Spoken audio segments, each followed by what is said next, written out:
ভাই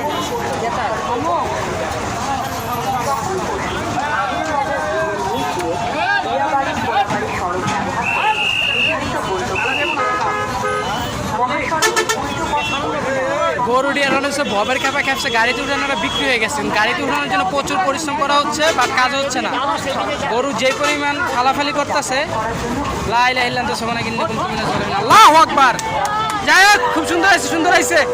বহুত পরিশ্রমের পর গরু গাড়িতে এখন মাশাআল্লাহ খুব সহজ উঠছে। খুব মানে পাগলামি করছে যে আপনার ভিডিওর মাধ্যমে দেখিয়ে দেবেন আগে, পরে এই জায়গায় এসে আটকাইছিল এই রেলিংয়ের সাথে, এখন বর্তমানে নিয়ে যেতেছে। এটা কয় টাকা হয়েছিল? 2,80,000 টাকা। হ্যাঁ, 2,80,000 টাকার গরু, একটু 2,80,000, মাত্র 2,80,000 টাকা দিয়ে গাবতলী হাট থেকে চলে যাচ্ছে পঙ্খিরাজ।